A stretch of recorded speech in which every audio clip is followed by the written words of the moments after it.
My name is Andre Sandoval. I am the CEO of Cloud Therapy. I'm Chris Stewart, a past Stumberg Prize winner. I'm Tiffany Perez, and I'm a student at Trinity University, and I competed in the 2020 Stumberg competition. My name is Neha Kapoor, and I am the founder and CEO of Chiropac. My name is Diego Trevino. I am the co-founder of Global Artisanal Brands. My name is Jacob Perl-Zeidelman, and I'm co-founder of Quick Sip Coffee. Entrepreneurship is not easy. It's like climbing a mountain.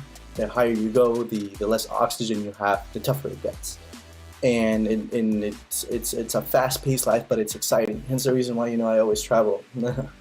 But to any of you that have some hesitancy to apply or jump the gun in this world of entrepreneurship, I say do it. You have an environment that you can fail, and failure is probably one of the most important things in entrepreneurship. You will learn so much after you eat it, and you'll get back up and hopefully not fail again. It's an amazing experience, and probably the most impactful part of it for me was writing out a real substantial business plan, which is an amazing skill, a great skill to develop. And the Stumberg experience overall, it helps you to develop your presentation skills, your networking skills, and of course your business plan, writing out a business plan. I always wanted to be an entrepreneur. It was a dream of mine, and that's why I chose the university, because of its entrepreneurial program, and the Stumberg competition helped to accomplish that. So being able to make the decisions on ultimately that determine my business model's success or failures, that holds a lot of weight and responsibility.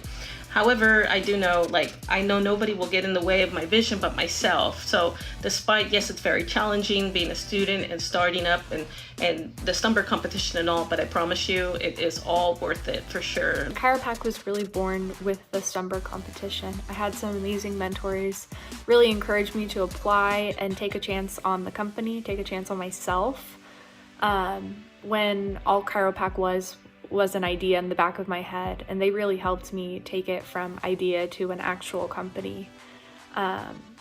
And I think what's really neat about the program is that you have these people judging you, these people listening to your pitch.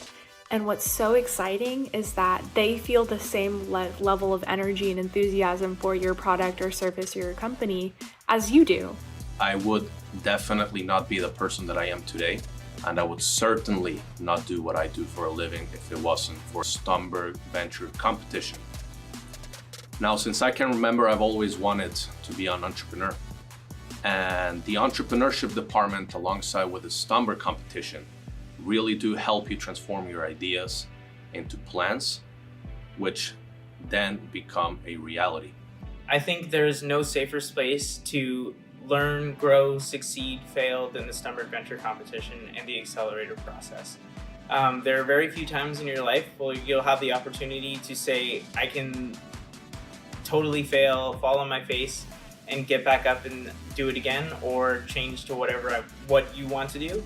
I think if you don't take this opportunity with the Stumberg competition, you may not ever get it again. Despite coming from a disadvantaged background without any real financial guidance, and entrepreneurship had always been a part of my life, since childhood, thinking back.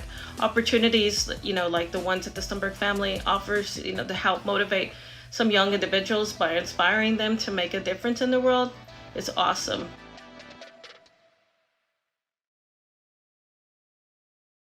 Welcome to the 2021 Louis H. Stumberg New Venture Competition.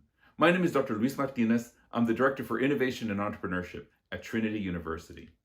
Faculty, students, family, and friends, I am pleased to now introduce Dr. Danny Anderson, Trinity University's 19th president. Welcome. Thank you for joining us tonight for the seed round of the Stumberg Pitch Competition Spring 2021. This event reflects the competitive spirit of Trinity students, but it also reflects the genuine creative and innovative drive that ignites everything that our students accomplish. Our students are remarkable innovators, and there is no context more challenging than a pandemic to really help our students think about the value of their creativity and their innovation as they seek to come up with new solutions to the kind of challenges that we face in our world. This event is a showcase for students. It is part of the ways that we are committed to really investing in the student experience as the heart of everything that happens at Trinity. but it also is an example of the way that creativity thrives. It is the foundation for so much of what students are learning across the board in every major in their Trinity experience. I want to give a special thanks to the Stumberg family, whose generosity makes this pitch competition possible. The history of innovation and entrepreneurship in the Stumberg family is a part of the Trinity University legacy. And I just want to give a special word of thanks to both Herb and Eric Stumberg, who have done so much to support this competition, to help Trinity, and to really engage the creativity of our students. So thank you all for being here. I hope you have a wonderful evening watching the incredible talent of Trinity students. Thank you. Trinity University's Louis H. Stumberg Prize is Trinity's commitment to our students from diverse backgrounds and diverse disciplines to come together as a team and build new ventures to go ahead and solve real-world problems. We're really excited about the work that our students here do at Trinity Entrepreneurship through our Stumberg Prize. It's a year-long experience for our students that begins at the first stage at the end of the fall semester, early spring, where there's an open call for all Trinity students, regardless of their major, regardless of whether or not they're first-year students or graduating seniors, to submit an early stage concept, whether it's a for-profit or a nonprofit, doesn't matter what industry it's in, and we're interested in sort of evaluating what those ideas are. Those ideas are evaluated by an independent panel, which then chooses those teams that will be moving on to the second stage, which is our seed round that you'll be seeing today. Those teams will be competing in this sort of seed round for another panel of judges that then will select who our Stumberg Prize finalists are, who will then go on to the Summer Accelerator program. We're really excited about our Summer Accelerator program. We've had a long history here at Trinity of students doing experiential research and experiential learning. And what we do during the summer with our Summer Accelerator program is that our students will be working side by side and building real ventures here in San Antonio, getting real traction and working on their concept. Those 5 teams then go on with their $5,000 investment to compete against each other in our final round in the fall in the Stumberg Prize finals, where each of them is competing against a $25,000 grand prize. What you'll be seeing today is the seed round of our pitch competition. The judges have selected 10 early stage ventures that have moved on to this stage who'll be competing and be evaluated before an independent group of 5 experienced entrepreneurs. Those entrepreneurs will have the opportunity to engage our students after each pitch in a short Q&A, Shark Tank style. That Q&A has been edited for the benefit of this broadcast, and the judges will deliberate and make the determination on who our 5 finalists will be. Those deliberations are based on 3 major criteria. The first criteria are the materials that our teams have submitted prior to today's competition. The second criteria is the pitch, and their third is how they performed in the Q&A portion. The judges then will deliberate and choose our 5 finalists who will be moving on to the next stage of the competition. The decision of the judges is final. We've been really pleased at our Stumberg Prize competition. It's now been in our 7th year, our 7th cohort, and we believe and have seen how our students have sort of taken to this program with just sort of great energy. All of our students deserve an investment and an opportunity to build something real in the world. We're exciting, starting with this year in 2020 with our 7th cohort, that thanks to the generosity of our donor, all of our teams will receive an investment to go ahead and make a real change in the world today. 5 of our teams will have the opportunity to receive $5,000 placement in our Summer Accelerator and have the opportunity to move on and compete for the $25,000 grand prize. An additional 5 teams will receive a smaller investment to go ahead and bring their solution, bring their company, bring their nonprofit to the world. Now, let's go on and meet the judges. We'd like to welcome and we'd like to thank for participating this year, Jackie Ziegler, our judge. She's the CEO at Impact for Mankind and principal freelance consultant at Ray of Light Enterprises. Masters of Healthcare Administration graduate of Trinity University, class of 2012. Ms. Ziegler is a seasoned healthcare administrator and executive who has made a career of providing leadership and oversight for high impact organizations within healthcare, public health, and the nonprofit space. Additionally, she started Ray of Light Enterprises, now Ziegler Consulting Agency, a business and management consulting firm in 2016. In 2017, she founded Impact for Mankind, a healthcare-based nonprofit organization using her passion for public health and humanitarian aid to organize outreach programs that serve impoverished and underserved communities around the globe. Please help me welcome Jackie Ziegler. Our next judge is Carla Garza, class of 2014, founder of Key Co-working. Ms. Garza is the founder of Key Co-working, where she has expanded her ability to serve the team building and economic growth needs of over 800 businesses since 2014. Additionally, Garza has founded Freelancers After Dark, which sponsors and facilitates skill building and business growth workshops. She's a trustee of the Awesome Foundation, was a research fellow for Free Flow Research, a community manager for Launch SA, and is a certified instructor for the Ice House program. She is passionate about helping women, immigrants, and the LGBT community grow and thrive, helping where she can, translating testimonials for women refugees, and starting a women's networking group. Please help me welcome Carla Garza. Our next judge is Carrie Norton, Trinity University class of 1991, founder and CEO of Green Business Basecamp. From clean tech to impact investing, Ms. Norton has spent the last 2 decades at the forefront of sustainability. She's the co-founder of the Sustainable Business Council of Los Angeles and has served in seminal advisory roles for organizations, including Cal Innovates, Grid Alternatives, the Clean Energy Network, and Net Impact. Norton holds an MBA from the Thunderbird School of Global Management and credentials in laser coaching, Shmada meditation instruction, and the Komari method of organizing. Please help me welcome Carrie Norton. Our next Stumberg Seed judge is Mel Du, CEO and founder of Ramp USA. Mr. Du studied engineering at Trinity University, competed on the Trinity shotgun team, and led the NASA undergraduate research team. In 2018, he founded Ramp USA with the vision of building the world's lightest electric wheelchair and the dream of making a robotic exoskeleton to make wheelchairs obsolete. Motivated by his own paralysis from the current chest down at age 14, today, Mel is a 24-year-old Forbes 30 Under 30, Techstar Boulders alum, and Thiel Fellowship alum, and U.S. National Shotgun Champion, Seeded Division, who has also raised $1.2 million in funding. Please help me welcome our Stumberg judge for this round, Mel Du. Our next Stumberg Seed judge, representing the San Antonio community, is Joshua Sanchez, CEO and co-founder of FloatMe. Mr. Sanchez serves as the CEO and co-founder of FloatMe, a consumer finance company working to improve the financial health of millions of Americans. Prior to founding FloatMe in 2017, Sanchez worked to bridge the digital divide gap by leading partnerships with employers through the New Apprenticeship and was recognized as one of Austin's 25 Under 25. Sanchez graduated from the University of Incarnate Word with a BBA in Business Management. Please help me welcoming Joshua Sanchez.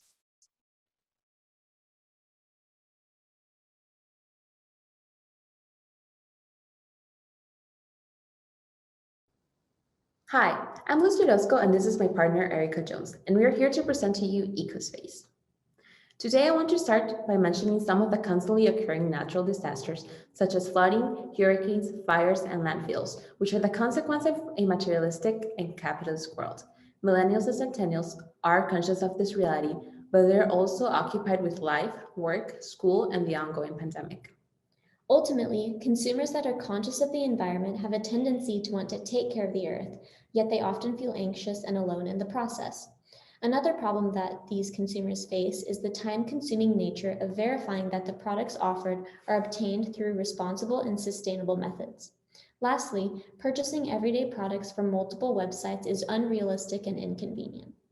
Our solution to these problems is to create a one-stop shop where individuals can find eco-friendly products, share and learn with a community of like-minded people, and ultimately foster an eco-friendly lifestyle.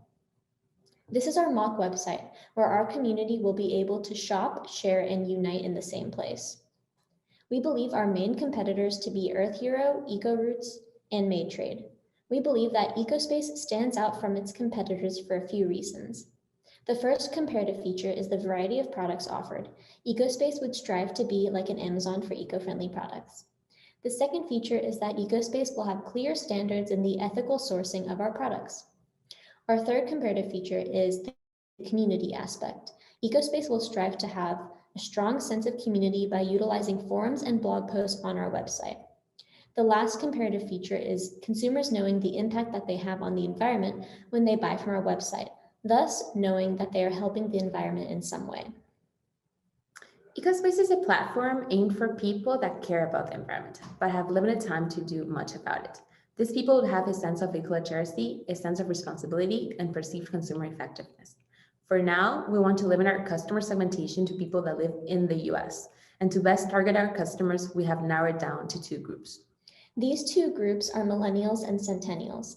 They're becoming more educated about the environmental impact of a growing population and are avid users of social media. This is why we believe that these demographics would benefit most from Ecospace. Building a community. A community is a group of like-minded people that come together to learn, share, and support one another.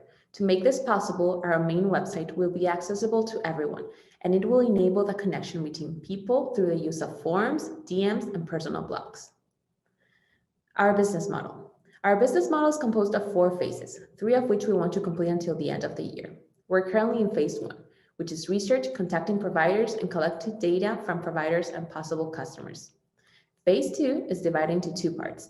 In the first part, we want to concentrate on what we have denominated as the community tools, which are the blogs, DMs, and forums.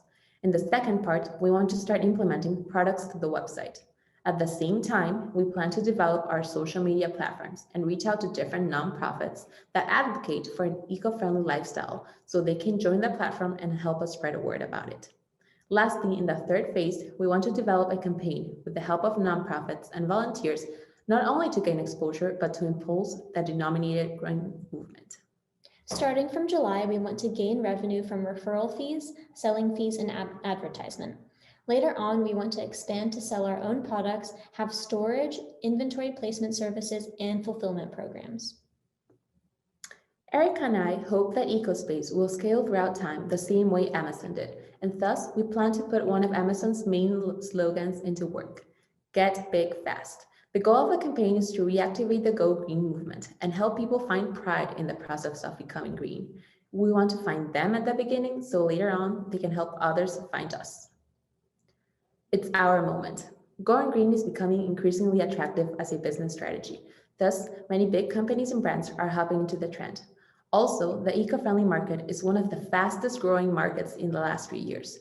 Sooner than later, they'll need a platform to bring both providers and customers together.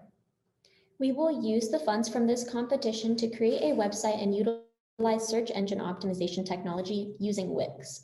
This will use 8% and 7% of the funds respectively. 28% of the funds will be allocated towards advertising and social media. The rest of the funds will be used for our campaigns in order to create the Ecospace lifestyle. Who will make this idea come to life, you ask? My partner, Lucy Orozco, a first-year business administration major and founder of Ecospace, and me, Erica Jones, a first-year marketing major and co-founder of Ecospace. And with your help, judges, we can make Ecospace a reality. Thank you. So I had a question. You were really clear on kind of who your customer was and what your segment was, but I wasn't really clear what the product was, other than just in general that they're eco-friendly.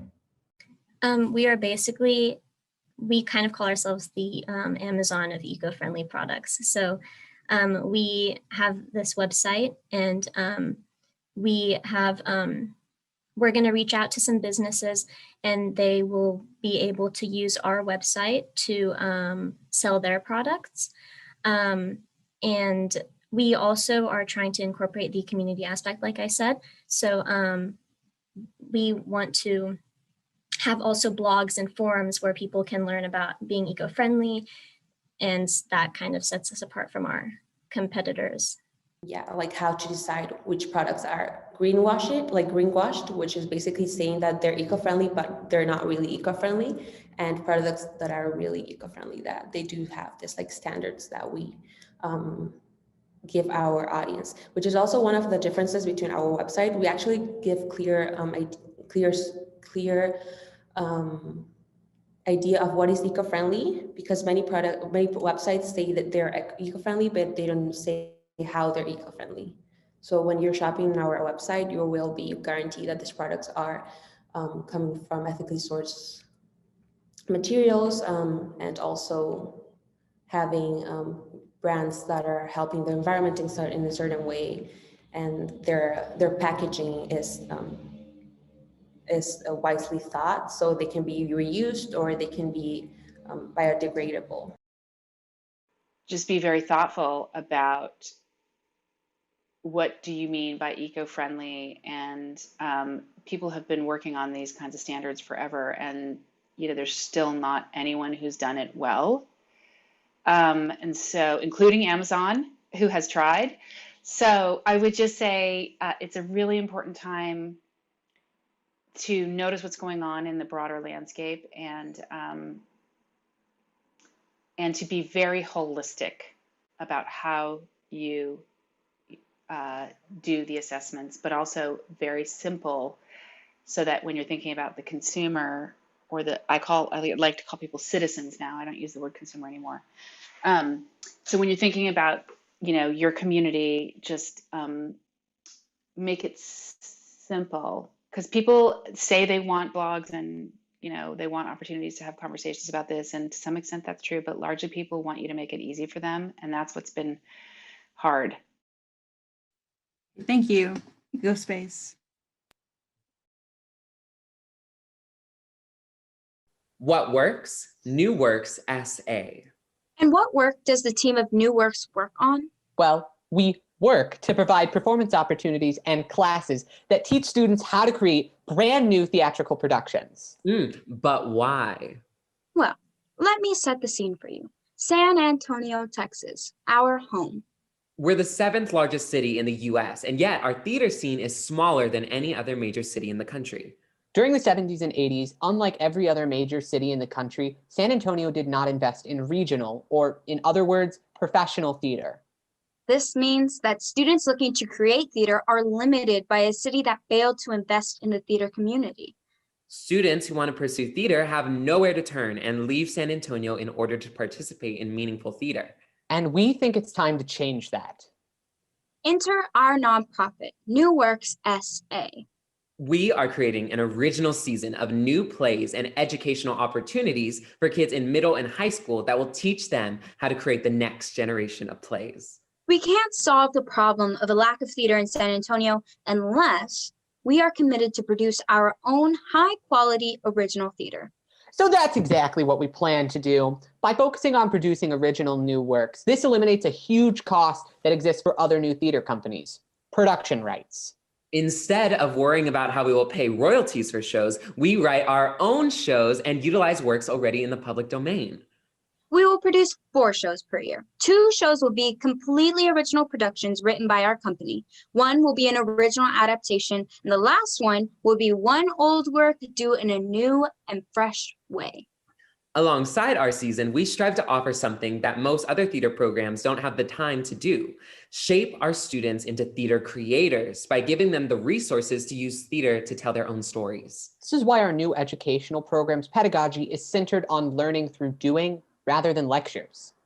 The visual on the slide shows a very rough outline of the 4-week program that we planned. Throughout our program, our students will be given the opportunity to write, design, market, and then perform their own original theatrical work to their families and the greater San Antonio communities. Students in San Antonio already have ideas. What they need now is a place to implement those ideas and to gain tangible experience. If we are serious about changing San Antonio's theater landscape, then we have to focus both on expanding accessibility and the creation of new theater. New Work's solution is 2-pronged. We're simultaneously dedicated to producing high-quality original theater with a focus on inclusivity and, in turn, showing our students how they can do this themselves. As a nonprofit, grants and donations are going to play a huge part in making our business sustainable and accessible to our market. And we plan to supplement our funds through 3 additional methods: tuition students pay for the 4-week program, tickets to the student shows, and admission to our original productions. These streams of revenue for the company, which, coupled with the relatively low operating cost, means our revenue outweighs our expenses. However, we're not the only ones in this market in San Antonio, and we are aware of that. There's the overtime theater and the public theater, just to name a few. However, there are significant gaps in the services that they provide. And that is where we step in. New Works SA provides hands-on training in all elements of theater, not just acting. By doing so, we are effectively combining all the successful parts of theater that already exist in the city and putting them in one convenient package. Now, the real question is, why do we believe that we are the ones to bring this to San Antonio? Well, we're prepared to teach these students because we were these students. And while at Trinity, the three of us have frequently worked together and found ways to produce cheap, successful, and innovative theater. We've done it before, and we're confident that we can do it again. We have the passion. We developed the outline. What we need now is the support. $5,000 would help pay for the marketing and production costs of our community performance of the comedy of Romeo and Juliet that we will be putting on this summer. It also grants us the funds necessary to host trial runs of our brand new theater education program and help with other initial starting costs. Your investment will help pave the way for young San Antonio students to engage in art and their community in a way that's not currently available. Help us show young San Antonians that their narrative deserves to be on stage. Thank you.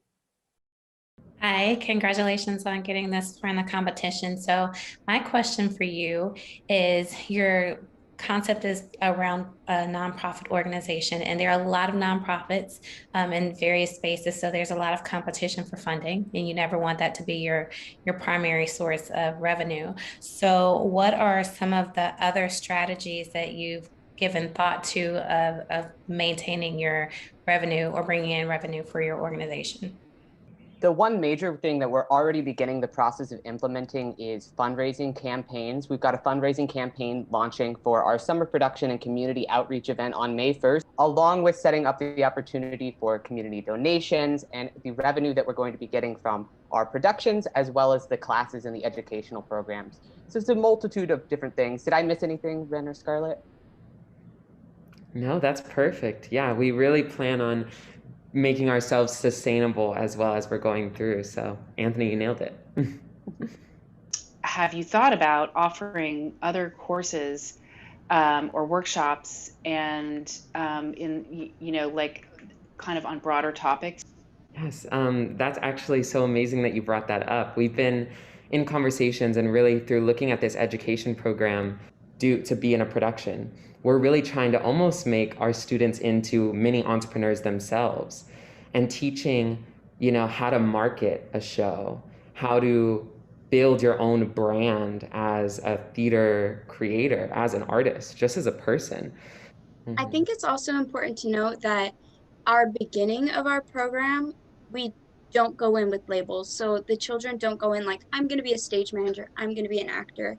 They meet each other through activities and they explore lots of different avenues of who they are and what they might be interested in and how they express themselves. So I think even just our program right now has the seeds of that, and I'd be excited to see how that can grow into potentially like courses specifically on like public speaking or presence. So that's a really good idea. Thank you. Amazing, thank you. And that's time. Thank you, team. Thank you so much, everyone. Thank you all. My name is Carson Bird, and I'm proud to introduce Wake Scoop, a company looking to make a splash in the water sports industry for years to come. Our mission is to provide ease, nuance, and creativity to recreational water sports, as well as just making having fun, fun again. Summers in Texas means that for 3 months, we take more trips to the lake than the grocery store. Some people like to swim or jet ski, but about 30 million of all pick up a board and spend the day riding a wake. Now, would you believe me if I said our product could increase that population by several million? To do this, we'd have to create a product that's beginner and expert friendly. Now meet my friend AJ. He loves hanging out with the guys in the boat, but board sports just aren't his thing. He's tried several times to get up behind a wake, but because of the complex mechanics that it takes to actually get up on a wave, he's never been able to enjoy the awesome experience. Now he's not alone either. It takes an average rider 20 or more tries to get up behind a wave, and most people have already given up at this point. The reason lies in the instability of the rope. A rider's arms and feet must be perfectly aligned in place in order to stand up. This causes fear, frustration, and embarrassment for millions of beginners. Now that's where we step in. Our product combines a sturdy handle of a scooter with the water dynamic capabilities of a wakeboard. The rope problem is completely solved with a wake scoot. The handlebar takes on all the force from the boat and easily guides the rider up into a standing position on the wake. All the rider has to do is lay back, pressure their feet into the board, and hold on to the handlebars. Now, once the rider is up is when our versatility really kicks in. Functionally, our product works exactly like a freestyle scooter. This allows riders to throw sick tricks like bar spins, tail whips, and flares that just weren't doable on the water before. Let me show you why we think this could add huge potential to our product. Freestyle scootering has become one of the fastest growing extreme sports in the world. In fact, it has been labeled as millennials' extreme sport of choice. On the other hand, water sports has experienced similar growth. The wake sports industry is projected to reach $2 billion by 2025. Now, these two groups are very similar. They both enjoy the outdoors, being active, and throwing sick tricks. This market is completely untapped, and because of this, we're embracing the status of first to market and plan on leading the way in the fusion of these two extreme sports. Now, our initial customer will be current boat owners. Through Facebook forums, I've gotten the chance to talk to 110 boat owners from around the world. These users are from Austin, Houston, Waco, San Antonio, as well as California, and even the UK. Out of these 110 people, 81 of them told me that they would buy my product in the price range of $500 to $600. At a cost of $155 to make, our product will have a profit margin of around 68%. Now, even products as sick as ours have to compete with someone. We narrowed the necessities of a water sport product down to 4 main categories: beginner-friendly, expert-friendly, cable park-friendly, and the addition of nuance. The wake suit accomplishes all of these goals with its versatile and creative design. Now, our unique value completely splashes away the competition. First of all, we are 100% cable park friendly. The wake scoot, so along with our Y-shaped adapter, will easily attach to the pre-existing cables at wake parks. We've already been talking to local Texas cable parks about contract agreements that bring our product straight to the hands of water sports enthusiasts everywhere. But that's not even the best part though. We've received the ability to put on huge events with celebrity freestyle scooters and wakeboarders. These events would allow us to grow our popularity tremendously and bring revenue to our beloved cable parks. For most manufactured water sport products, customer retention is their toughest business problem. Not for Wakescoot, however. Because of Wakescoot's freestyle scooter components, we're able to offer customization and personalization of each product. Users can head on over to our website and pick out the parts that make them feel stylish and unique out on the water. Customers will continue to purchase new parts and accessories as styles and trends change over time. Now, we want to get our product in the hands of consumers as fast as possible, so check out our upcoming months. This month, we hope to win $5,000 of initial seed funding, and then throughout the 13-week Summer Accelerator, my team and I will be using our resources to complete our full product design. We plan to have our finished product done by August, and we'll begin to secure a manufacturing agreement and prepare to secure contract with cable parks by November. This sets us up well for a March 2022 launch date as boat owners begin to plan for their summer activities. Through Trinity's generous $5,000 seed money, we plan to effectively use this money for product design, marketing, and brand development. Through the creation of a website and a social media presence, we feel as though we can set ourselves up well for launch with this money. My team and I are excited for the task ahead. We genuinely just want to make water sports more accessible for everyone, as well as make your weekend boat outings more fun. We're Wakescoot, and thank you for listening today. Stay extreme. What is your plan for manufacturing and mass production? Great question. So our plan right now for the beginning, we've been working in the makerspace at Trinity and been using that awesome resource. And we think that we can manufacture our first 1,000 units in the makerspace. And that'll actually increase our profit margin to about 88%. And then after that, we'll be manufacturing it overseas. Can you elaborate on that and what your next steps for that would be? Okay, yeah. So we're working with the Trinity engineer who's helping us build it. So we have the bars that are connected to a clamp that connects them to a fork. And then here's a fin. Eventually we're going to add a spacer here to where it'll be farther off and into the water. We also have it connected to a deck. Right now it's bolted in. This is what we're at. And right now it's just a working prototype, but eventually it'll be a lot more seamless and look a lot less janky. How did you go out to determine interest in the product? Just different wakeboarding forums. That's how we've been able to talk to several people from around the world about the problems that they're experiencing and how they want those to be solved. And so we've done mass market validation online through those forums, and then also just word of mouth and talking to our friends because Ryan lives on Lake Austin, and so we've been able to talk to tons of just people we have connections with, boat owners, our friends, about market validation and things that they want to see. We've been in contact already with several scooter companies who like would be interested in partnering with us on those scooter parts, because like they already have experience in making those parts and designing those. And so like we think that we could create like a new revenue stream for them and create like a really cool partnership and allow them to tap into the water sports market. That's time. Thank y'all for your time today. We really appreciate it. Good luck, everybody. Thank you. Hello, everyone. Today we are going to introduce you to All for One. My name is Lisa Vetihova, and I'm the co-founder and CMO of All for One. I'm a senior political science major and a Spanish minor, and I'm a political intern with the Consortium on Migration in Prague and a marketing intern with Chromosome 18. And I also have previous experience with both nonprofit organizations and financial corporations. Hello, my name is Brendan Chu, and I'm the founder and CEO of All for One. I'm currently a senior majoring in environmental policy and minoring in entrepreneurship. I'm a research assistant for the Greater Edwards Aquifer Alliance, and I'm also a frequent volunteer and volunteer coordinator. Even though I'm well established in the professional environmental community in San Antonio and have an extensive volunteering network, getting to this point was rather difficult. I remember investing hours of my work week into researching environmental volunteering, internship, and job opportunities, but it always seemed that the deeper I went, the further I got from actually making any difference.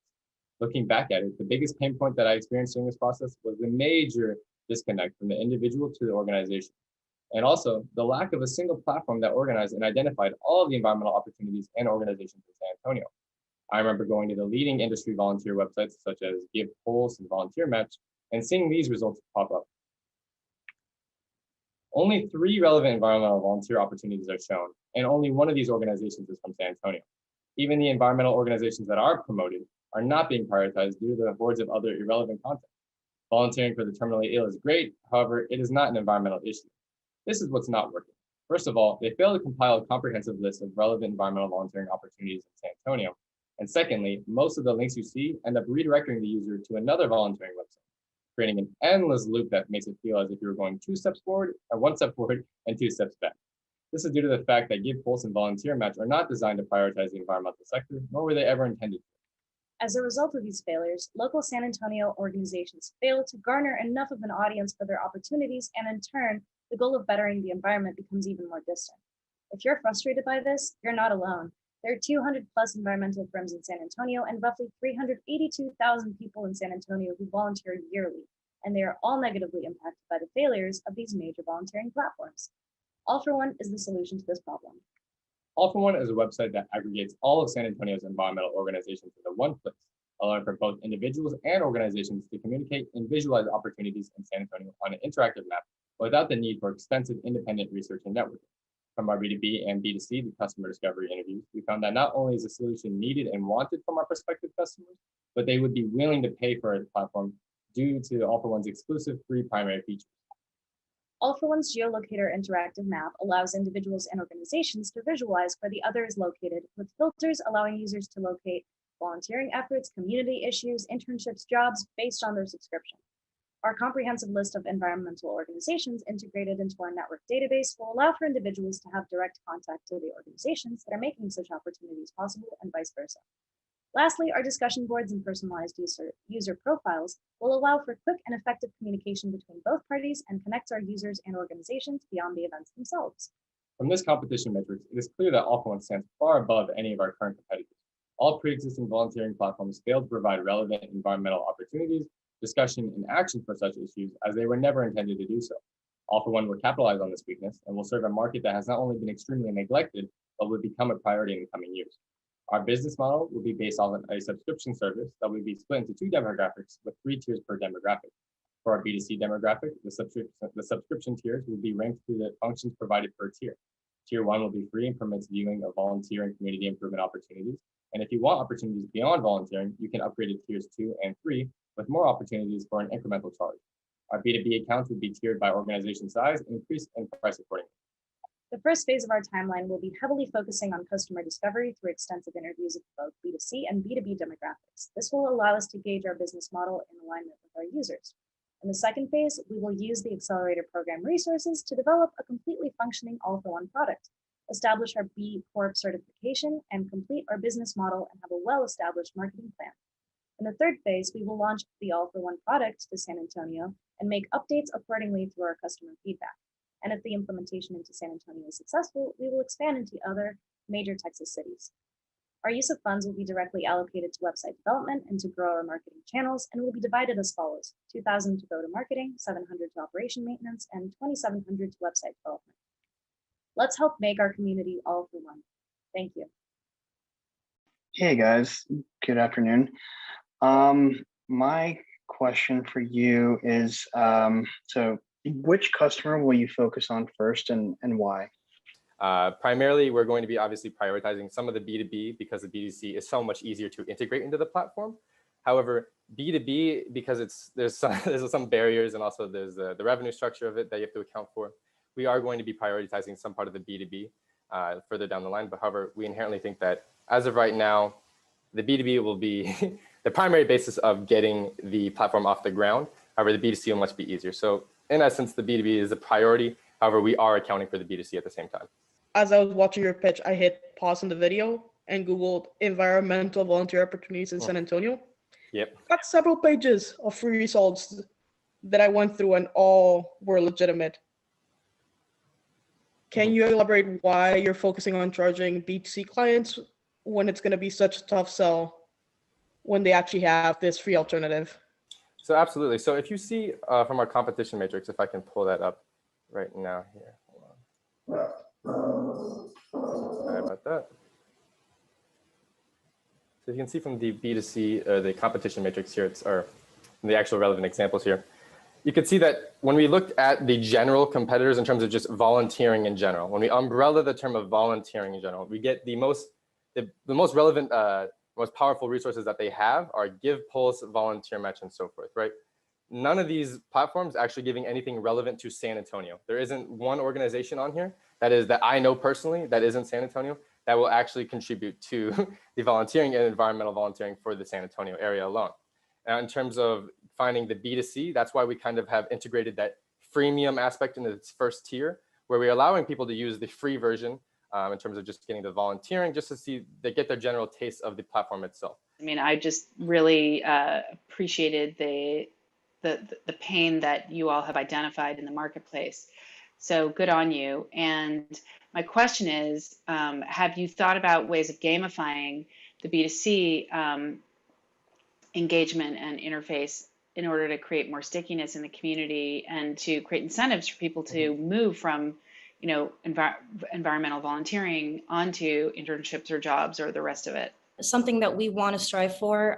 One of our main goals is identifying the local issues and having the B2B demographic control the narrative and have, you know, the opportunity to mark off places within the San Antonio community that there's an issue here. On our geolocator map, they'll be able to see, the customers will be able to see, anyone will be able to see what issues are arising around San Antonio. And that's something that a lot of the other platforms don't provide, and something that through our customer interviews, we were able to determine that this would be a very, very great function because it unifies the community and allows everyone to kind of know what is wrong, what is going on, and mobilize.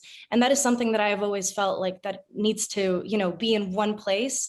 It's a lot easier to mobilize when everything is in one location, and we're trying to provide that right here. Thank you so much. And thank you so much, judges. We're at time.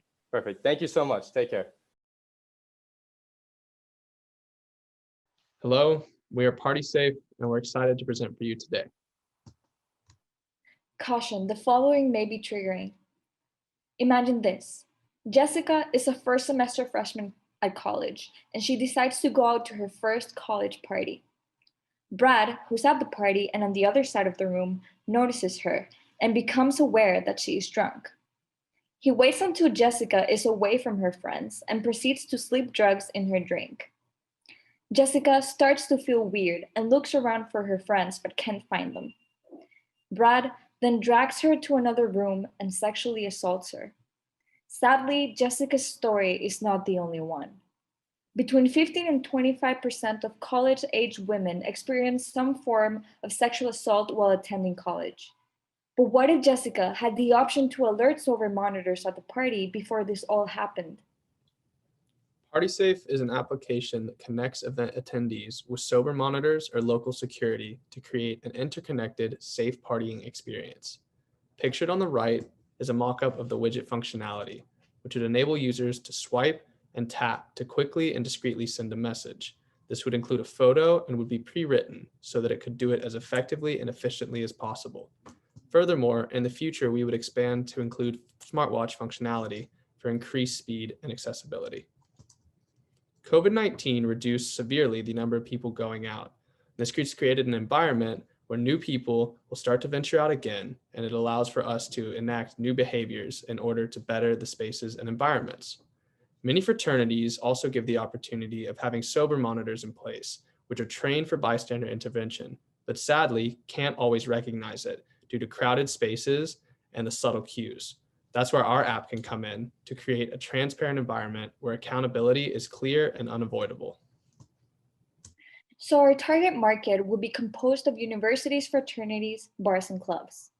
These would be the customers paying for the actual service, while people who go out would be the beneficiaries and could download the app free.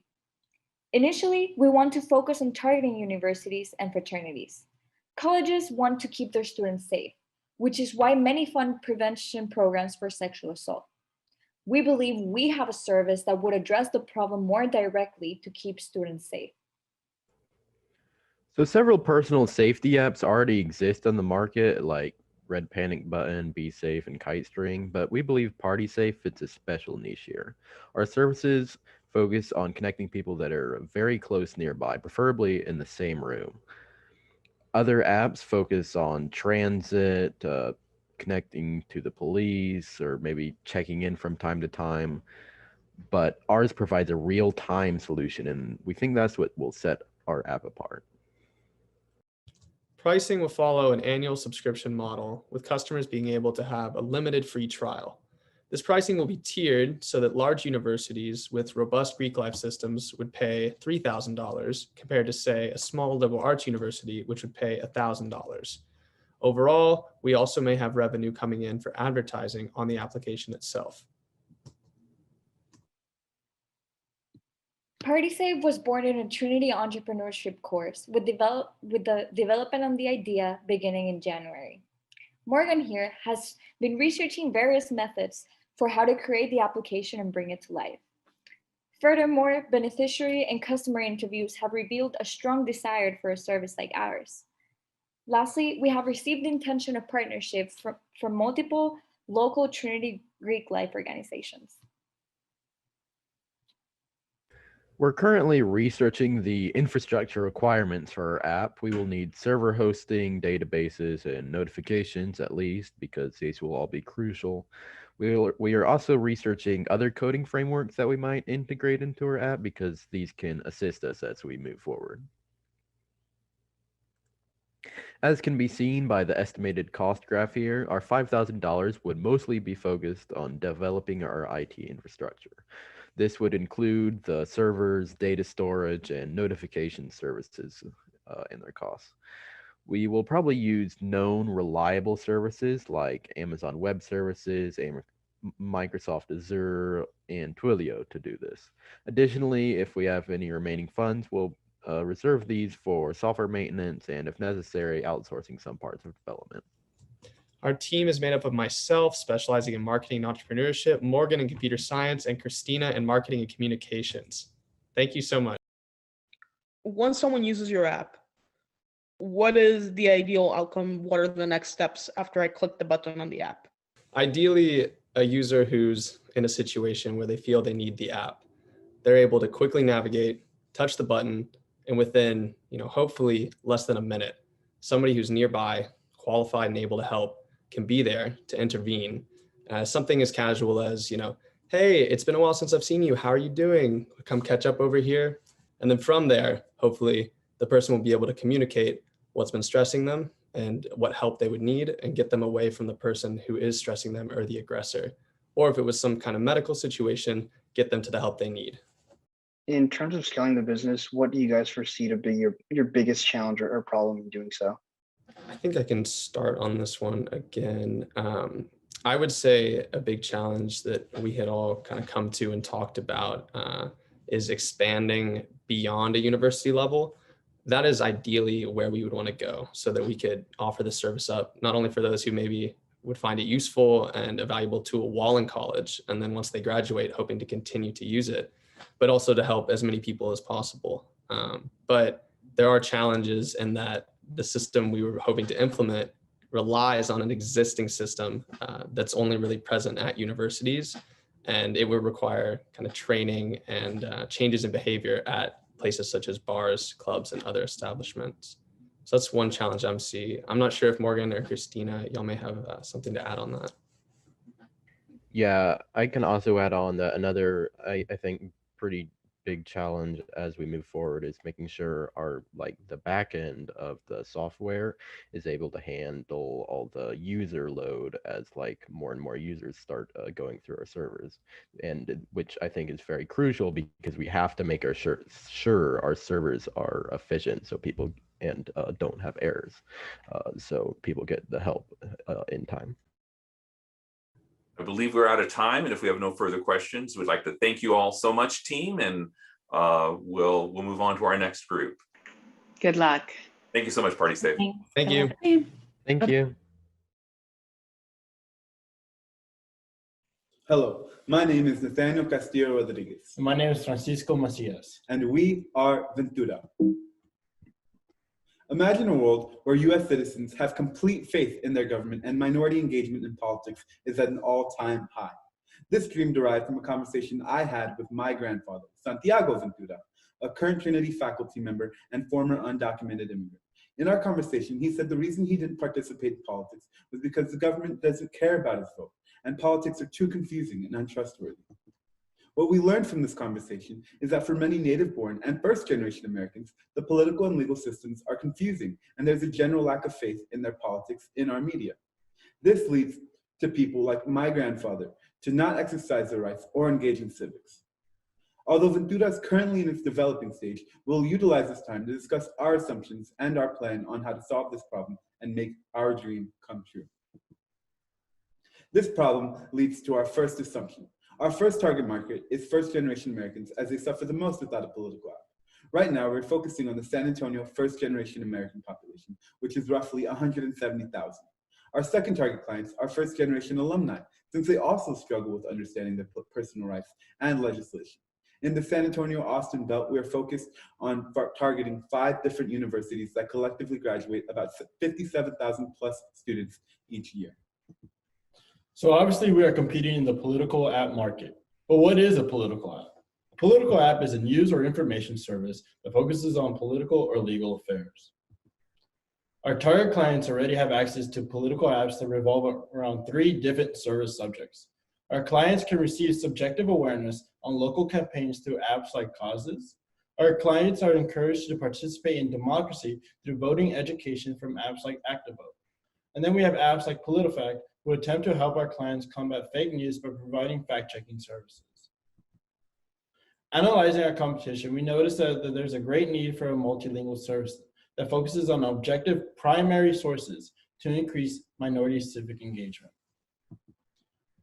The solution to meet this need manifested as the Chamber. The Chamber is a political app that focuses on explaining legislation and providing easy-to-use multilingual services that allow minorities to engage in civics through their native language.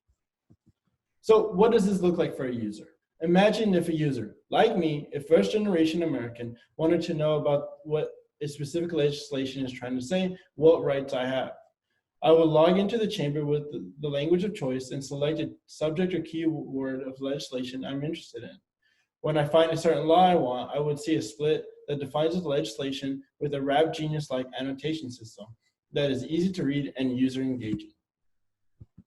To increase civic engagement across all ages, we also developed a method for our users to stay up to date with politicians.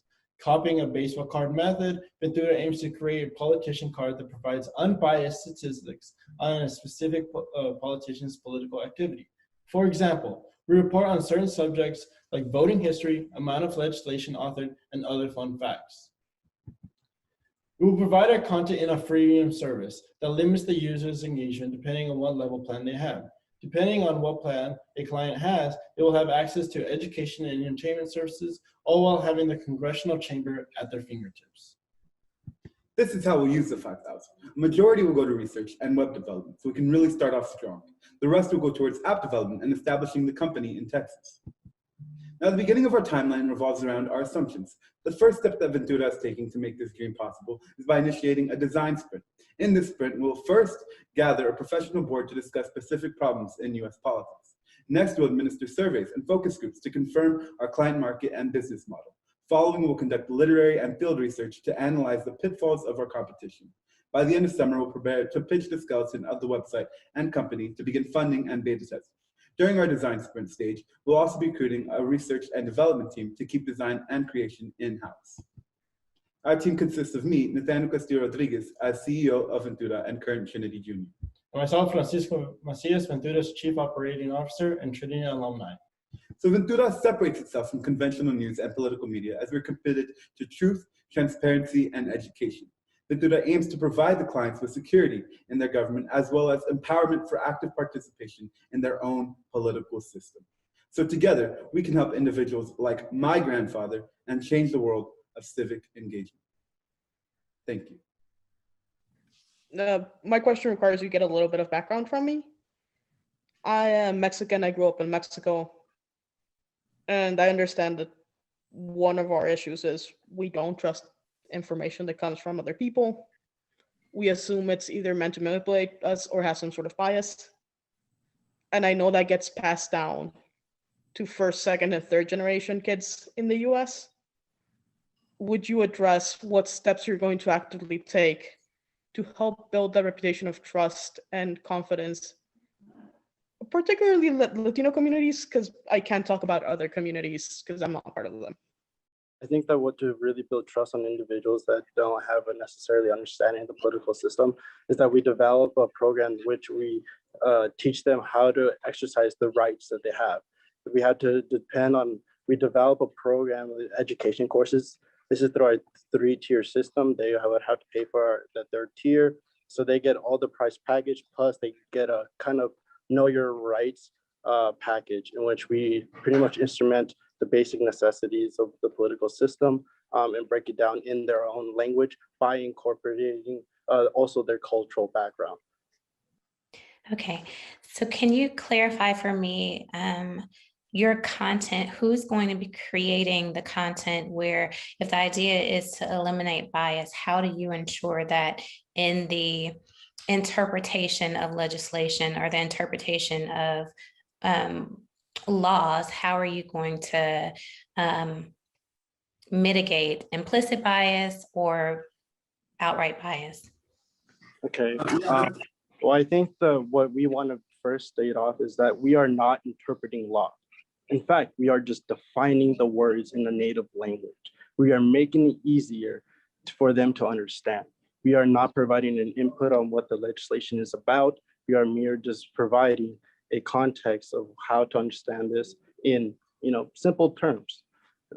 So that's one thing. And so that's how we are able to avoid bias, is because we're just translating and defining. We're not interpreting. Thank you so much. Judges, thank you so much for your Q&A. Thank you. Good luck. Hi, I'm Josephina. And I'm Benny. And we are Microlev. If February's storm showed us anything, it's that one of the greatest threats we are facing today are the negative effects of climate change. Even though we made it through that week, the fact is we are still dealing with COVID-19.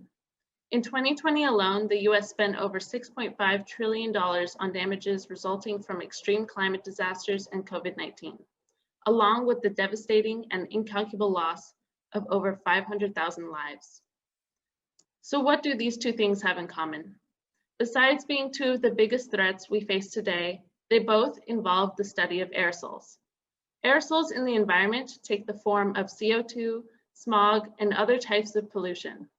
And we all know that COVID-19 is most commonly transmitted through aerosols, like through a sneeze. To understand the characteristics of aerosols, scientists need to recreate aerosol environments in the lab. However, current equipment to accurately mimic these environments does not exist.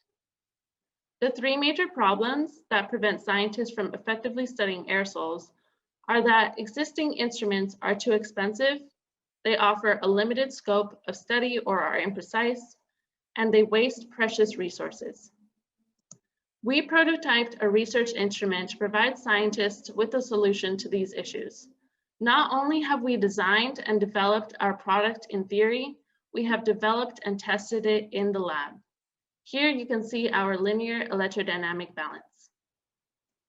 To mimic aerosol environments, the EDB has a climate-controlled chamber where we suspend tiny droplets through the use of electrostatic levitation. On the right, you can see a photo of our working prototype. With the issuance of a patent, we will be the first company to commercially sell a product that can levitate single droplets in a controlled environment without wasting precious resources for the time period necessary to effectively study their composition. This is an important capability because labs can better understand the composition of pollution like sulfur dioxide in the atmosphere. Not only do we have the technical advantage, we are the most affordable instrument on the market as well. We have been conducting interviews with principal scientists and graduate aerosol research labs all over the country, and they agree that they don't have the precise equipment necessary to study single droplets. We at Microlev do not believe scientists should be limited from impactful research. Our target market is principal investigators of graduate aerosol research labs. Our strategies for reaching this market is through scientific trade shows, conventions, marketing on LinkedIn, e-commerce, personal sales, and individual outreach. These activities have gained us traction with one potential customer already at a Tier 2 research university who plans to use it for both traditional research and educational outreach. Our product best fits in the rheometers and viscometer market, which has a market size of $811.6 million. However, our EDB also has potential in the research markets of green chemistry, airborne biological material, atmospheric chemistry, and physics. Based on the number of labs we can reach in the United States, we can conservatively estimate that we can hold 0.5% of that market, or $4.05 million value, knowing we're not limited to this market alone and will likely gain additional sales and traction beyond this. Our business model is direct manufacturing to primary investigators of research labs. We've estimated that this strategy will provide us with a profit margin of 66%. We're seeking $5,000 to solidify our competitive advantage by registering our company, filing a provisional patent, and finalizing our prototype with the help of external grants from the National Science Foundation. We are in the process of discussing IP ownership conditions with Trinity. We are hoping to perform these steps by March 2022 and enter the market at the end of this year with the help of Stumberg funds. My experience with design and lab work, as well as knowledge of our company's R&D and business strategy, will bring value to our customers. Our Chief Scientific Officer, Dr. Davis, focuses on microreological aerosol research. He has the knowledge necessary to improve and finalize our product. My sales, marketing, and analytics experience will help us reach as many clients as possible. We're a dynamic team that is able to combine our skills into moving ahead with our passion for improving research that can help the people and our planet. Thank you so much for your time. If you're as excited about Microlev as we are, please contact us and join us on our journey. In terms of the problem that you're looking to solve, I'm curious if the prototype has functionality, if you've measured the success of it yet or not. I didn't understand that in the presentation. Yes, so we have used it in the lab. This device was not just created for our business, but it started out as something we really needed in the lab to conduct research. And so with Dr. Davis's analytical chemistry lab, we built the product and we are able to use it now. It is functioning. It does levitate droplets, and it is able to do pretty much all the characteristics that we said. We have a controlled chamber that we can control the relative humidity, all the gas atmospheric characteristics, and it is successful in that. Hey, my question is, you guys estimated manufacturing cost about at around $20,000. Have you guys, is that in-house manufacturing, or have you guys talked to people who focus on manufacturing and can help you make that process more efficient? I can take that one. That's a really good question. So those are the costs for us to manufacture a device. Those are the factual costs of our historic test runs of manufacturing this device. So that pretty much only includes the price of the input materials, right? Because at this point, we're not paying ourselves for anything. So that doesn't include labor costs. That doesn't include fully manufacturing facilities yet. However, that will be off-put because as we can increase our manufacturing scale, we can buy things in bulk. We're also looking at options to 3D print some of the parts. And so it's possible that in the future that manufacturing cost could be even lower, but that's just our current cost as of now. I love that you all have found a solution to your own problem. And it seems very, very timely indeed. Given what's happening in the broader environment. And I'm curious, I might have misunderstood this, but I got a little concerned when I saw the size of the market that you're addressing. And so, part of my comment were centered around like, how do you get beyond the university context to expand the market size? And does this have applicability in, the broader bio market? Other than research, our products can be applied to different markets like green chemistry as shown, or pharmacokinetics. So with pharmacokinetics, we could help determine how to administer medication through the use of aerosols into an organism like people. Or with green chemistry, we could help to minimize hazardous chemicals that are used in products that generate aerosols. So we did use the rheometer and viscometer market in the pitch because it was the easiest market to determine our market share, but we know that these other markets are an option as well. Good answer. If that's it for our judges, thank you so much, Microlev. We really appreciate you being in on this call, and good luck. Thank you very much. Hi, everyone. I'm Maren Merworth. I'm the founder and CEO of Nerum. I'm here to share with you a solution to a deeply rooted problem within an industry that every one of you take a part in. It's the fashion industry, which generates an average of 14 million tons of textile waste that end up dumped in landfills every year. On top of that, the industry is responsible for 10% of humanity's carbon emissions.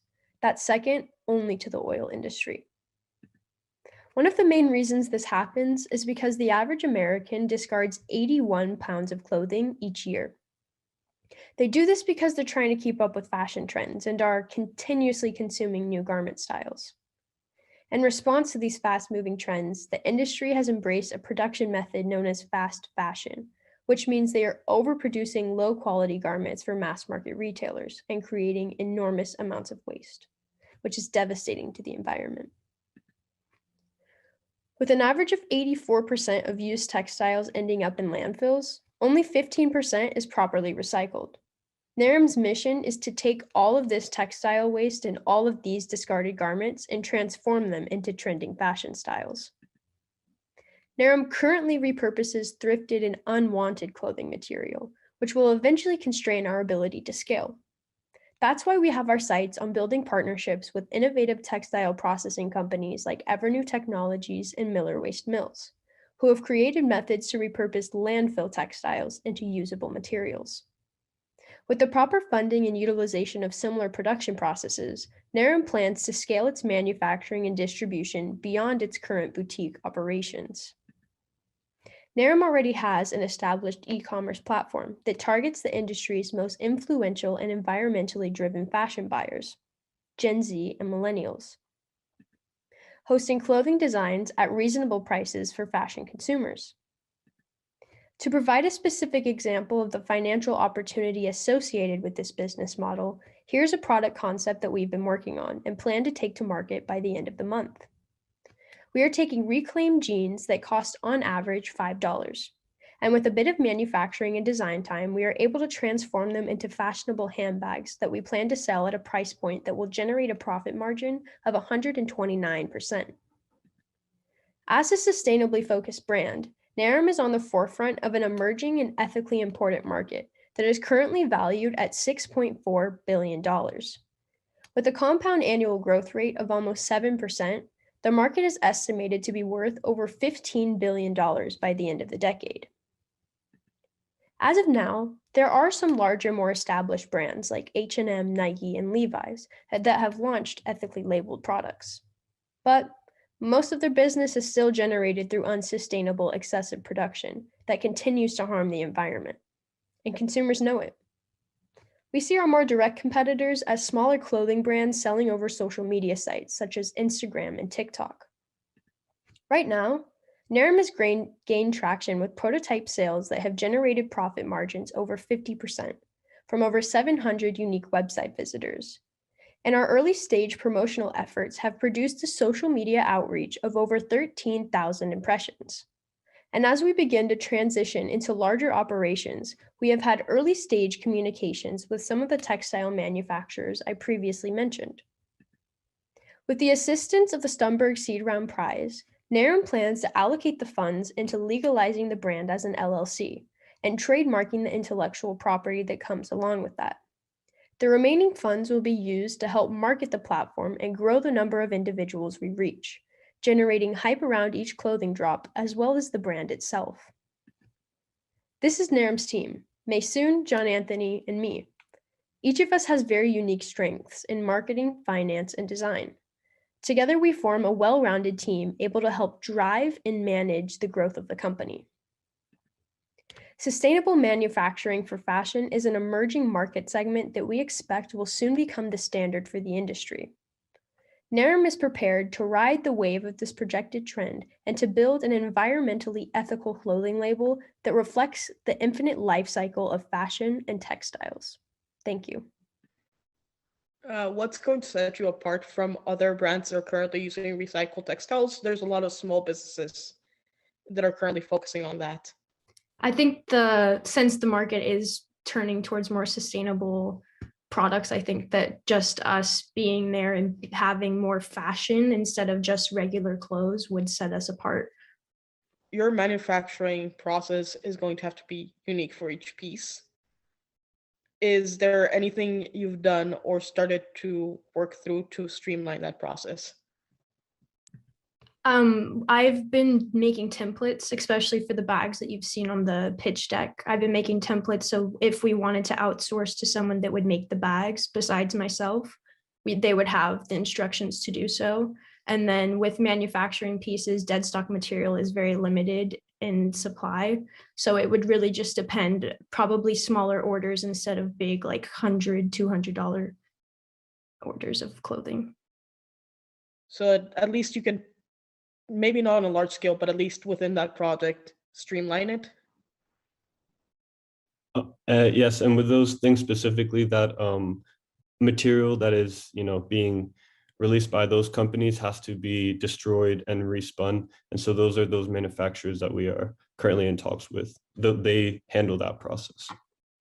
If you're not going to scale up, how are you going to grow the company? Because it sounds like you really want to be able to touch each individual piece that you work with, at least on a creative level. There are other avenues for growth. Have you considered any of the alternatives besides just growing your manufacturing capabilities? Retailers, licensing agreements for your brand, basically lending credence to a brand being eco-friendly. Yeah, we would be open to that. Whatever can help grow the business, we would be open to that. Thank you so much, Nerum. We are at time. Thank you so much, judges, for the Q&A. Good luck. Good luck. Thank you so much, team. Thank you. Good afternoon. My name is Jalen White, and I'm Marcus, and we're the founders of Commute. In this current climate, we recognize that there's an alarming amount of dangerous traffic stops, especially due to the growing distrust between law enforcement and the community. We would also like to address the lack of social distancing during routine traffic stops. Commute, short for communication on the move, aims to revolutionize the way traffic stops are conducted. We aim to solve this problem through our two-way communication platform, which allows the officer to conduct simpler and safer traffic stops. Let's take a look.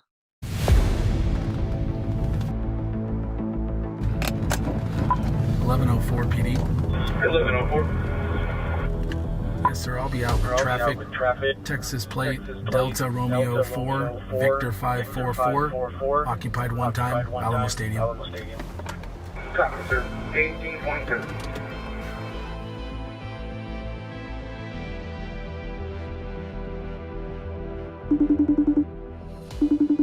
Hi, sir. I'm Lieutenant Rouse with the police department. The reason that I stopped you today is that you failed to stop at the stop sign at the past intersection. I'm showing that your vehicle comes back to Frank Smith. Is that you, sir? Yes, sir, it is. As this traffic stop is occurring, did you notice how the officer never left his vehicle, but instead used his Commute app, allowing the officer to communicate with the driver? This video call is just a piece of the technology we've created that connects both the officer and the driver through our proximity-based communication platform. Commute will revolutionize the way traffic stops are conducted, making them simpler and safer. Let's get back to the stop. Okay, Mr. Smith. I'm gonna go ahead and give you a warning for the stop sign right now. I've sent it in the app. If you can just sign and acknowledge it. I sure will. Thank you, officer. You're welcome. Have a good day.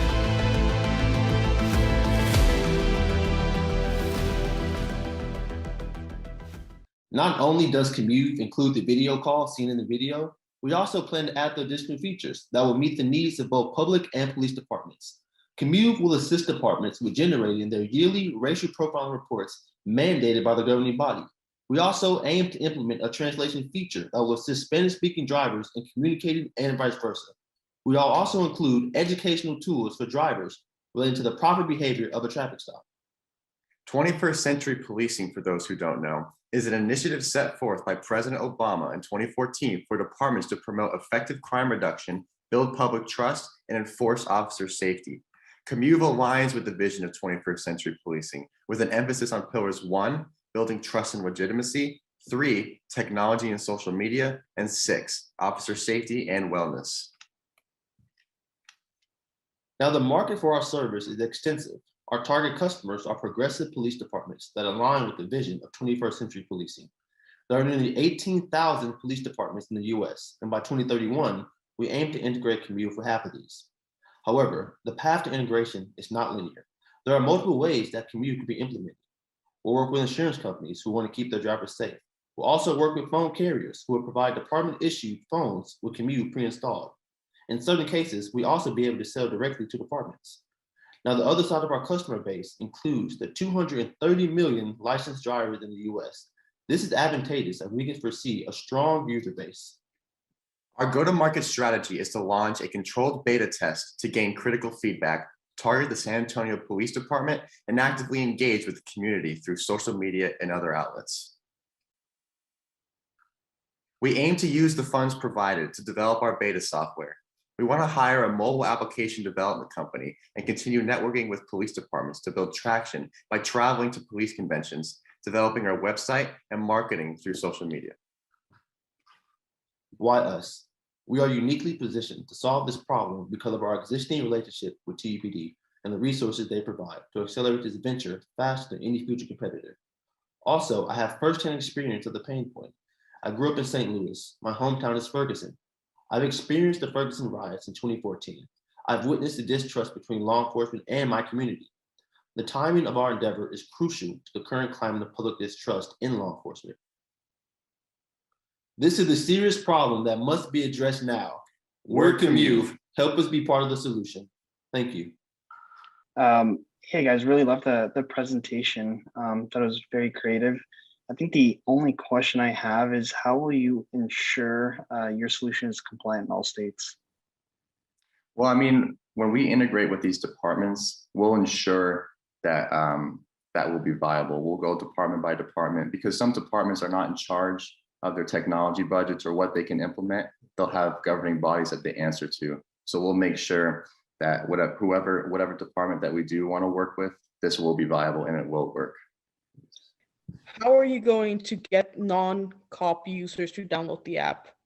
I can already imagine a lot of like, this is just going to like let the cops track me, or like I don't trust the cops, that type of scenario. Okay, I can relate to that because I'm sure we're all drivers, and as a driver, you know, everyone feels uncomfortable when they do get pulled over. You know, as a driver, we want the stop to be over as quickly as it started. We value the safety and the convenience aspect of it. You know, when the drivers download this app, what they're getting is an ease of mind. They're comfortable on the road, so when they do download this app and they are pulled over, they wouldn't have to worry about the officer approaching their vehicle, making the tension a lot higher.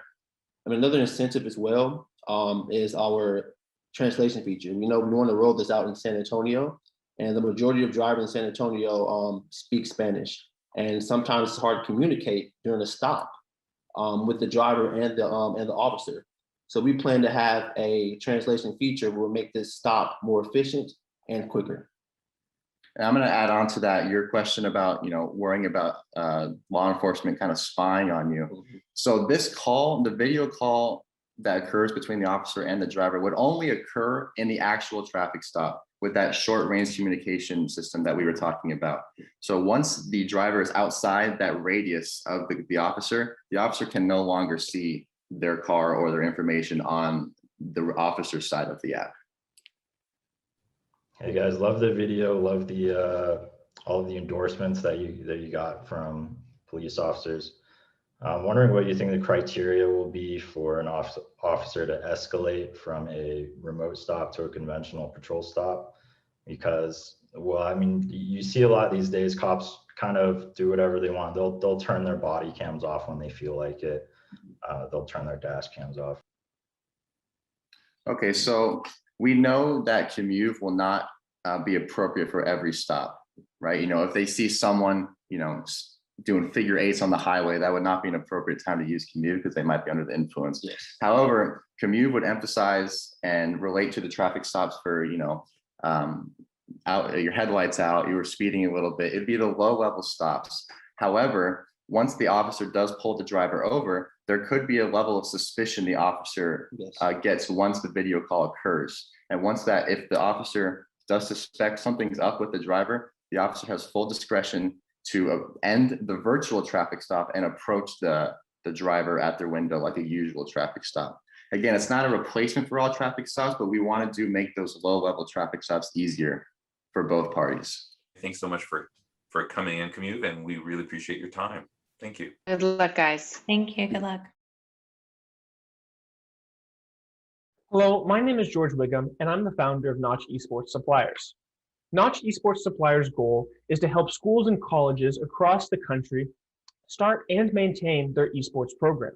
Notch is a one-stop shop with everything a school needs to host an esports program. So what are esports? Esports are competitive video games that are usually played on a computer. Students compete on a 5-person team against other schools across the nation in video games. In order to compete in these games, students need to use high-powered, special, and generally expensive gaming computers and other gaming equipment. Esports is exactly like any other sport and requires teamwork, focus, determination, and confidence. Esports has become an exponentially growing industry in the US. The industry is valued at above $1 billion, and in 2019, one esports tournament recorded the same amount of views as the Super Bowl that year. In 2021, this year, esports is predicted to have more viewership than any other professional sport in the US. And almost 3/4 of all Americans aged 14 to 21 either played or watched esports. Esports has become a massive industry, but you don't have to take my word for it. Let's look at some of these major NBA franchises. Do you recognize any of these logos here? Each one of these NBA teams owns an esports organization. Corporations have quickly recognized the exponentially growing interest and viewership in the esports industry and have become early adopters of esports organizations in order to solidify their position in the competitive esports industry. So why school esports? School esports leads to greater student engagement. Developing an esports team will increase student engagement. The single most significant influence on alumni giving is individual satisfaction with their undergraduate experience. Esports brings better exposure to a school. Becoming an esports pioneer can drive positive exposure for your school, from social media outlets to parents and students who will discuss the program with friends and family. College esports tournaments can easily draw tens of thousands of viewers, which also increases school exposure. In a competitive college environment, creating a college esports team can easily set a school apart from its competitors. And esports improves graduation and retention rates. Increased participation in extracurriculars from students leads to higher graduation and retention rates. So what are some of the major issues with starting an esports program? Building a program is expensive. It can cost several $1,000s to purchase an esports computer. Esports is a tech-reliant industry, meaning that it's necessary to keep up with the often rapid changes in technology. And most school administrators lack the knowledge of the esports industry and do not have staff who have the knowledge or the ability to start an esports program. So what do we do about this? We created a solution that makes starting an esports program painless. Our service focuses on affordability, simplicity, and removing the burden of knowledge from staffing and esports programs. We offer a range of products and services that are tailored to where a school is in its esports program lifecycle. Full services include high-tier gaming PCs and all the needed peripherals, professional esports coaching on a scheduled basis, enrolling your program in the prospective esports league and acting as a league coordinator, scheduling matches and practices, organizing student recruitment and student involvement and outreach. Again, all of these services are tailored to where a school is in its esports program lifecycle. And at this price point, we have a 46% profit margin.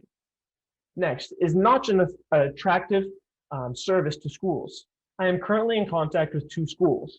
I started communicating with Trinity about their potential esports program during the summer of 2020, and I have been updating them as I go through this journey. The other school, Malone University, responded to a survey that I sent out and asked for a quote for our services as soon as they are available. And out of the 25 schools that responded to our survey and have existing esports programs, 14 of them responded saying that they'd be interested in the service that we provide. Who is our competition? Our competition are esports gaming PC manufacturers such as CyberPower and Alienware. These manufacturers currently target individual buyers. We will differentiate ourselves by providing more than just computers, but all the needed program development services. The team currently exists of myself. I'm the founder, a junior accounting major, and I have 5 years experience building and upgrading gaming computers. Funding. Here is the cost detail for all equipment purchases and services. In order to provide all our services to a school, it would cost approximately $26,000 a year. Any funding received would help purchase equipment, pay for professional esports coaching, fees, or administrative services.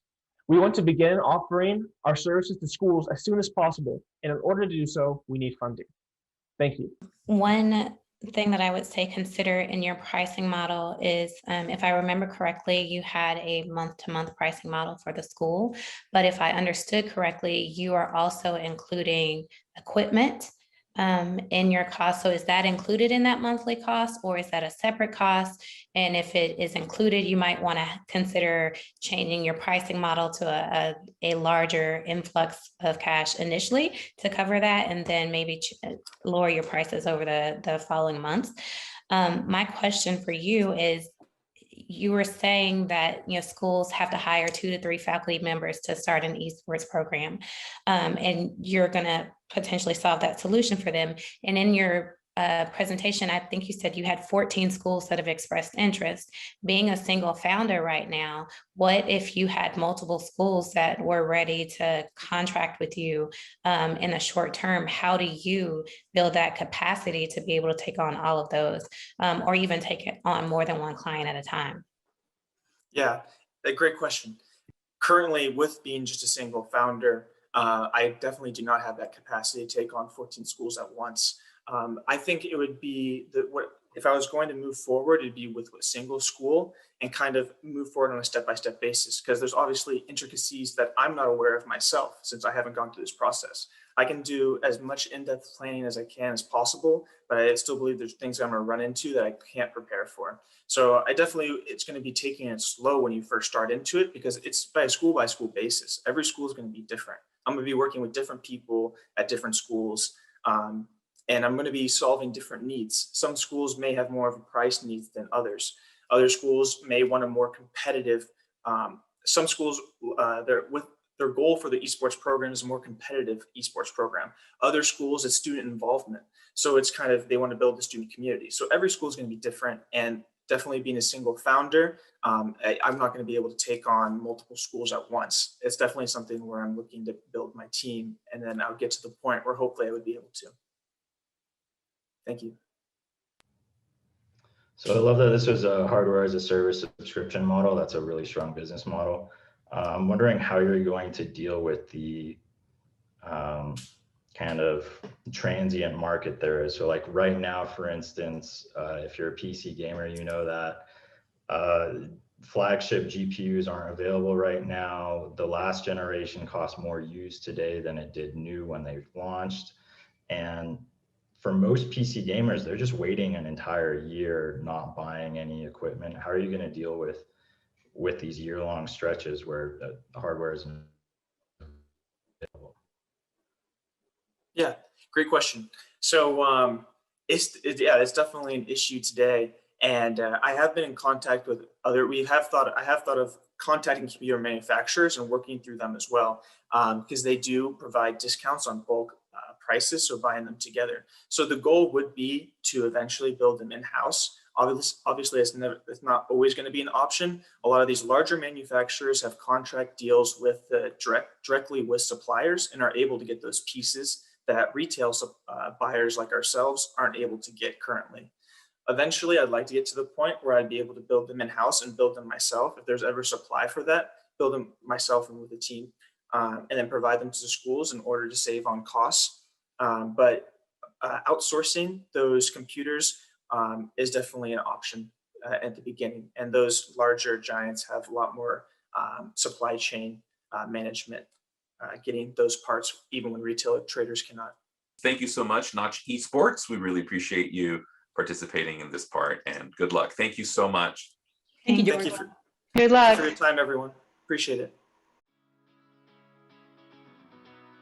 Greetings, my name is Mel. It is my privilege today to announce the names of those students and ventures who have been selected to receive the seed prize of this round, invited to participate in the accelerator this summer, and to compete for the grand prize this fall. First, on behalf of all the individuals who sat as judges of today's competition, we'd like to congratulate all of the students who worked so hard to make it to this point. You have done something extraordinary and you should all be proud. The winners are Commute, Microlev, New Works SA, Notch Esports Suppliers, and Wake Scoot. Congratulations. Students, faculty, staff, alumni, family, and friends, I am pleased to introduce Dr. Denise Jones, Trinity University's Vice President for Academic Affairs. Hi, my name is Dr. Denise Jones, and I have the honor and privilege of serving as the Vice President for Academic Affairs at Trinity University. Before we end the seed round of the Stumberg Venture Competition, I want to congratulate the students for their excellent pitches, wonderful imaginations, and their clear passion to make the world a better place. You make Trinity proud. I also wish to add a special note of thanks. One group of individuals that you will not see listed in tonight's program, but who remain very deserving of special recognition, is you, the members of our virtual audience around the world. Thank you to the parents, families, and the friends of the students we recognize today. Thank you for the faculty mentors and staff in the Center for Entrepreneurship and Innovation. We thank you for the support, encouragement, and love, and even the tough love sometimes, you have given these driven young people to help them along in their Trinity journey. On behalf of the faculty and staff of Trinity University, I thank you for making tonight possible in so many important ways.